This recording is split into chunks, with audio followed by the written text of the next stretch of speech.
รีวิวร้านลาบควายที่ไปกินมามื้อวานนี้เนาะเป็นร้านลาบควายที่ว่ามีชื่อเสียงโด่งดังในจังหวัดเชียงใหม่ข้อยว่าหลายคนก็น่าจะรู้เนาะมีชื่อว่าร้านลาบต้นข่อยนั่นเองต้นข่อยเป็นจั่งใดข้อยบ่รู้เด้อพี่น้องเด้ออันนี้ชื่อร้านเขาเจ้าเนาะเป็นชื่อร้านที่แบบมีชื่อเสียงโด่งดังแหละหลายคนรู้จักพี่น้องร้านลงร้านลาบก็มากินเต็มอยู่ข้อยก็เลยอยากมานำเขาเจ้าเนาะข้อยมาท่าคิวหรือว่ามาก่อนเวลาเขาเปิดร้านประมาณเกือบ2ชั่วโมงพี่น้องเออร้านเขาเปิด11โมงข้อยมาประมาณ9โมงข้อยย้านบ่ทันคิวเพราะว่าข้อยเห็นในเพจนี่คือ เขาขายอยู่ประมาณสัก2-3ชั่วโมงของเขาก็เบิดอะนะเขาก็เลยฟ้าวมาก่อนเนาะมาฮอดข้อยก็บ่รีรอหยังเลยข้อยก็สั่งก่อนเนาะข้อยสั่งไปนี่4-5อย่างพี่น้องหลังจากที่ข้อยสั่งหรือว่าเขียนบิลแล้วข้อยก็ไปเอาผักมาไว้ท่าเนาะข้อยย้านผักเบิดพี่น้องผักนี่เพิ่นก็ให้หลายแฮงแต่ว่าเราต้องหยิบเองบริการตัวเองน้ำก็คือกันเนาะตอนข้อยไปฮอดนี่มีคนไปท่าก่อนข้อยแล้วพี่น้องหลายแฮง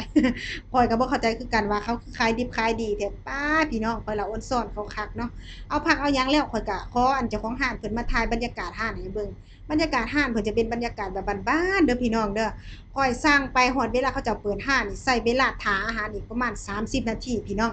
เพราะว่าเขาเจ้ามาก่อนเขาก็สั่งก่อนเนาะเขาจะเฮ็ดให้ตามลำดับหรือว่าตามออร์เดอร์ที่เขาอันปักไว้หันน่ะเนาะเขาเขียนบิลไว้อะนะข้อยท่าอยู่ประมาณ30นาทีอาหารก็มาเนาะสิ่งที่ข้อยสั่งไปมื้อนี้เบื้องต้นก็คือมีลาบควายสุกแล้วก็ลวกเครื่องในแล้วก็แกงอ่อมแล้วก็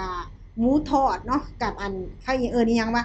ลาบหมูสุกข่อยสั่งไปหาอย่างก่อนเนาะข่อยบ่กล้าสั่งอันดิบอะนะแต่ว่าเป็นซิกเนเจอร์ของเขาเจ้านี่คือแม่นลาบควายดิบพี่น้องข่อยนั่งไปนั่งมาข่อยมีความรู้สึกว่าเขาเจ้าสั่งเบิดทุกร้านเลยแต่ละคนมานี่บางคนนี่สั่งพู้นล่ะจานพู้นแหละเขากินลาบควายดิบเนี่ยคือเป็นซิกเนเจอร์หรือเป็นเมนูเด็ดเขาเลยข้อยก็เลยขออาเฮียเพิ่นว่าข้อยขอสั่งมากินแหน่ได้บ่ลองเบิ่งข้อยอยากลองข้อยว่าจังซี่เนาะเพิ่นก็เลยว่าโอเคได้อยู่คันอยากลองก็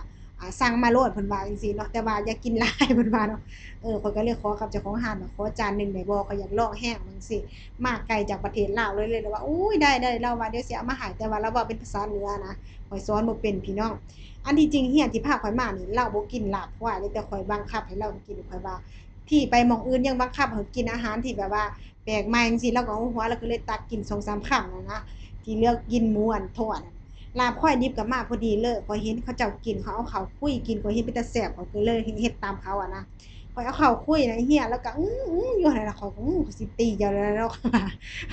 สั่งมาแล้วเอาข้าวคุยข้อยก็ตักบักแคนดองมากินนำอะนะเพราะว่าเป็นตื่นๆย้านๆอย่าหาว่ารัดจริตเด้อพี่น้องเด้อบ่เคยกินอีหลาบควายใส่เลือดแบบนี้หั้นแต่ว่าพอกินเข้าปากแล้วมีความรู้สึกว่าลาบควายนี่มันบ่คล้ายคือลาบควายแบบลาบควายสุกเลยมันจะเป็นแบบนิ่มๆแบบว่าแบบลื่นๆอะนะมันจะละลายในปากเลยเนาะถ้าเป็นลาบควายสุกมันก็จะมีความแบบเป็นเนื้อเหนียวๆในจักเล็กจักน้อยเนาะ แต่ส่วนตัวมีความรู้สึกว่าถ้ามีรสชาติที่แบบเผ็ดขึ้นมาอีกกว่านี้นิดหนึ่งคือเลิศแห้งพี่น้องแต่ว่าข้อยก็กินไป3คำเนาะ